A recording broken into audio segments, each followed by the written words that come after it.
Bismillahirrahmanirrahim. Assalamualaikum warahmatullahi wabarakatuh. Baiklah, kami di sini dari kelompok 1 yang beranggotakan 3 orang. Yang pertama Salsabila Elia Kedra, yang kedua Rafia Rahmadani, yang ketiga Putra Meli, yang akan membahas materi tentang konsep-konsep dasar akuntansi manajemen. Yang dimana pada materi ini ada beberapa materi pokok, yaitu yang pertama menjelaskan perbedaan peranan akuntansi manajemen, yang kedua menjelaskan sejarah dan arah akuntansi manajemen, yang ketiga menjelaskan perbedaan akuntansi manajemen dan akuntansi keuangan, dan yang keempat menjelaskan metode pembebanan biaya. Baiklah, kita akan masuk pada materi yang pertama, yaitu peranan akuntansi manajemen.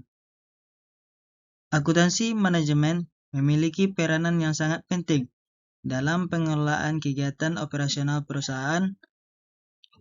Berikut ini ada 2 garis besar peranan dari akuntansi manajemen. Yang pertama, pengumpulan dan pengolahan informasi keuangan, yaitu salah satu peranan utama akuntansi manajemen adalah mengumpulkan dan mengolah informasi keuangan yang relevan untuk kepentingan manajemen. Informasi ini mencangkup data biaya, pendapatan, laba, dan aset dalam suatu perusahaan. Dengan memiliki informasi yang akurat dan terkini, manajemen dapat membuat keputusan yang lebih baik dalam perencanaan, pengendalian, dan pengambilan keputusan yang strategis. Yang kedua, pengambilan keputusan manajerial. Akuntansi manajemen juga berperan dalam pengambilan keputusan manajerial. Dengan menggunakan informasi keuangan yang telah dikumpulkan dan diolah, manajemen dapat menganalisis kinerja perusahaan, mengidentifikasi tren, dan mengevaluasi efektivitas strategis bisnis yang sedang dilakukan. Informasi ini membantu manajemen dalam membuat keputusan yang tepat terkait alokasi sumber daya, penetapan harga, pengendalian biaya, dan pengembangan produk atau layanan baru.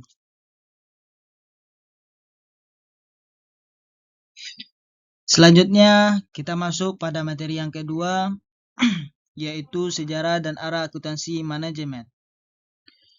Pada tahun 1880-an, perusahaan manufaktur di Amerika mulai berkonsentrasi dalam pengembangan teknologi produksi yang berkapasitas besar.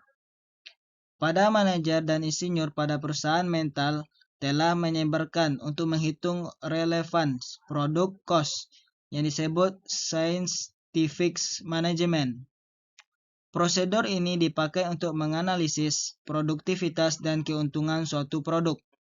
Akan tetapi, seiring berkembangnya pemikiran akuntansi, maka setelah tahun 1914, mekanisme tersebut mulai hilang dari praktik akuntansi dalam suatu perusahaan. Setelah Perang Dunia I, terdapat peraturan akuntansi keuangan yang mempunyai dampak berkurangnya informasi akuntansi yang bermanfaat untuk mengevaluasi kinerja bawahan dalam suatu perusahaan yang besar atau loss relevance. Sampai tahun 1920-an, semua manajer terpercaya pada informasi yang berafiliasi dengan proses produksi lama atau produksi utama, transaksi dan event yang menghasilkan jumlah nominal pada laporan keuangan. Setelah tahun 1925, informasi yang dipakai oleh manajer menjadi lebih sederhana dan banyak perusahaan manufaktur di Amerika telah menyebarkan. Selama kurang waktu lebih dari 60 tahun, akuntan akademisi berusaha untuk mengembalikan relevansi antara informasi cost accounting dengan informasi akuntansi keuangan. Usaha tersebut memakai model perusahaan manufaktur sederhana, homogen dengan perusahaan tekstil abad ke-19. Dan dalam rangka mengatasi kasus produksi, akademisi menyusun ulang informasi pelaporan kos persediaan. Meskipun demikian, model tersebut terlalu sederhana untuk menjelaskan kasus faktual yang dihadapi oleh manajer, akan tetapi hal tersebut dimafhumkan dalam rangka mempermudah bagaimana informasi kos yang berasal dari laporan keuangan sanggup dibentuk relevan dengan pengambilan keputusan atau cost management. Akuntansi manajemen mulai berkembang pada awal abad ke-20 sebagai respon terhadap kebutuhan manajer dalam mengelola operasi perusahaan dengan lebih efektif. Pada awalnya, akuntansi manajemen lebih fokus pada pengukuran biaya produksi dan pengendalian biaya. Namun, seiring dengan perkembangan teknologi dan perubahan lingkungan bisnis, peran akuntansi manajemen juga berkembang. Pada tahun 1950-an dan 1960-an, akuntansi manajemen mulai memperluas cangkupannya dengan memasukkan aspek perencanaan dan pengambilan keputusan.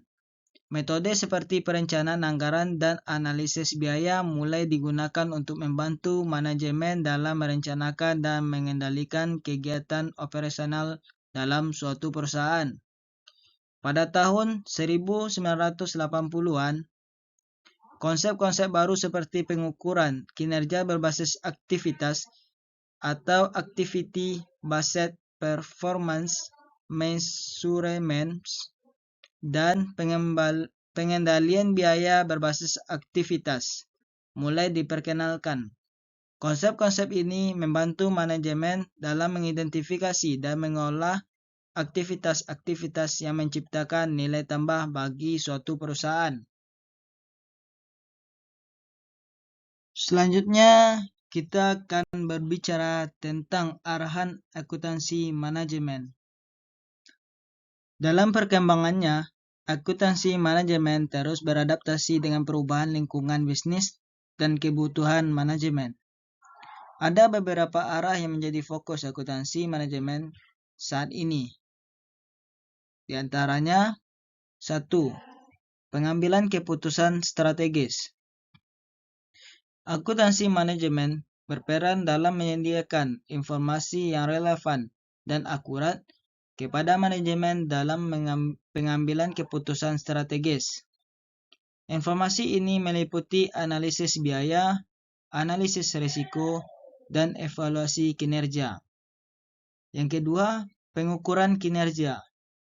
Akuntansi manajemen membantu manajemen dalam mengukur kinerja perusahaan dan unit bisnis secara keseluruhan. Metode pengukuran kinerja yang dilakukan atau digunakan meliputi Balanced Scorecard, Key Performance Indicators, dan pengukuran kinerja yang berbasis aktivitas. Yang ketiga, perencanaan dan pengendalian anggaran.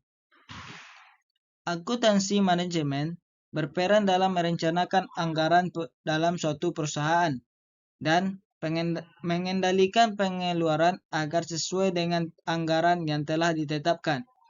Hal ini melibatkan perencanaan anggaran, pemantauan anggaran, dan analisis varian.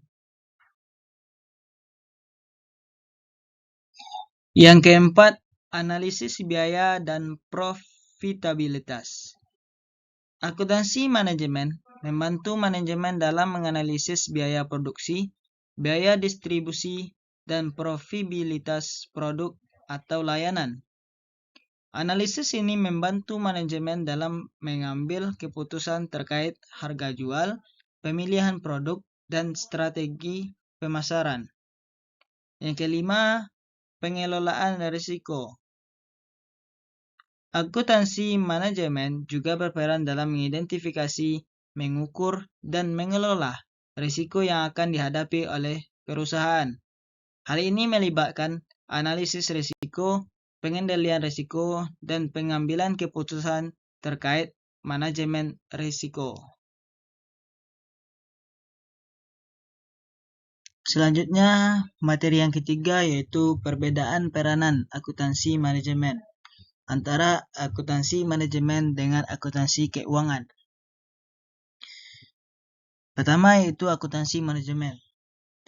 Akuntansi manajemen, di sisi lain, berfokus pada penggunaan informasi keuangan dan non-keuangan untuk membantu manajemen dalam pengambilan keputusan internal. Peran utama akuntansi manajemen adalah untuk menyediakan informasi yang relevan, akurat, dan tepat waktu kepada manajemen dalam mengelola operasi perusahaan. Informasi yang dihasilkan oleh akuntansi manajemen digunakan untuk perencanaan, pengendalian, pengambilan keputusan, dan evaluasi kinerja dalam suatu perusahaan. Yang kedua, yaitu akuntansi keuangan. Akuntansi keuangan berfokus pada pencatatan, pengukuran, dan pelaporan informasi keuangan perusahaan kepada pihak eksternal, seperti investor, kreditor, dan pemerintah. Peran utama akuntansi keuangan adalah untuk menyediakan informasi yang akurat dan dapat diandalkan mengenai kinerja keuangan perusahaan kepada pihak eksternal. Informasi keuangan yang dihasilkan oleh akuntansi keuangan digunakan untuk pengambilan keputusan investasi, analisis kredit, dan pemenuhan kewajiban perpajakan.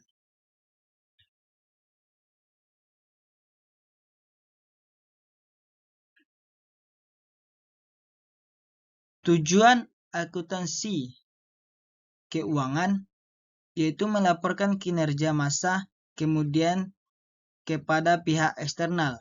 Sedangkan tujuan pada akuntansi manajemen yaitu memberitahukan kepada perbuatan keputusan internal oleh tenaga dan manajer dan menjadi umpan balik dan pengendalian kinerja operasi.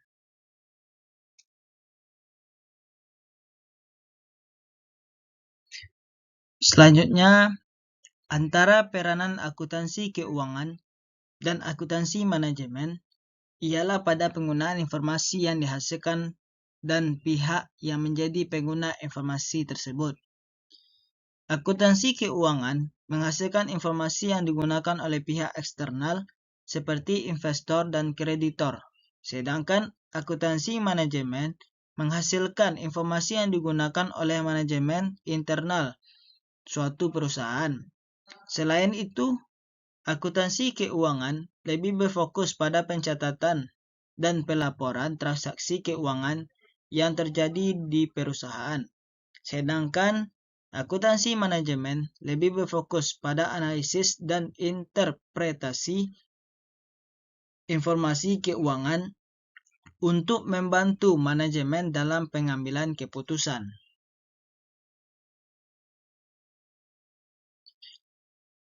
Selanjutnya, materi yang terakhir kita yaitunya pembebanan biaya. Metode pembebanan biaya dalam akuntansi manajemen adalah cara yang digunakan untuk mengalokasikan biaya-biaya produksi ke produk atau objek biaya lainnya. Ada beberapa metode pembebanan biaya yang umum digunakan dalam akuntansi manajemen, yaitu 1.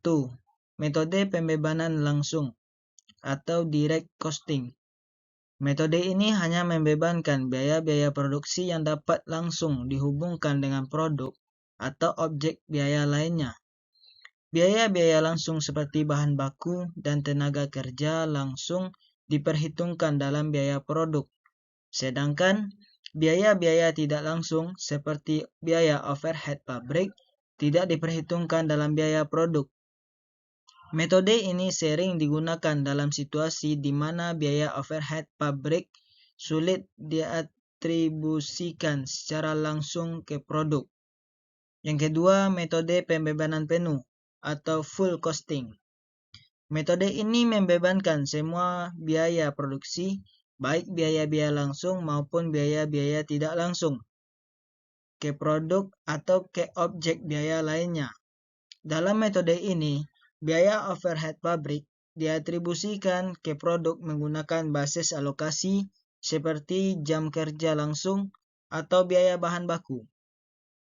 Metode ini memberikan gambaran yang lebih lengkap tentang biaya produksi suatu produk, tetapi dapat menyebabkan distorsi dalam pengambilan keputusan jika biaya overhead pabrik tidak terkait langsung dengan produk. Yang ketiga, metode Activity Based Costing atau ABC. Metode ini mengalokasikan biaya overhead pabrik ke produk berdasarkan aktivitas yang dilakukan dalam proses produksi. Metode ini mengidentifikasi aktivitas-aktivitas yang menyebabkan biaya overhead pabrik dan mengalokasikan biaya berdasarkan penggunaan aktivitas oleh produk. ABC digunakan ketika biaya overhead pabrik tidak terkait langsung dengan volume produksi atau ketika terdapat variasi yang signifikan dalam aktivitas produksi. Yang keempat, metode harga pokok rata-rata atau average costing.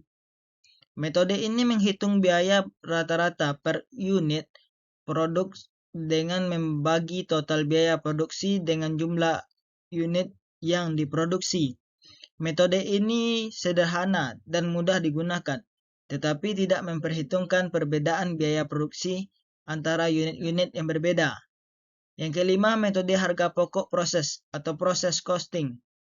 Metode ini digunakan dalam industri yang menghasilkan produk dalam proses produksi yang berkesinambungan, seperti industri manufaktur atau industri kimia.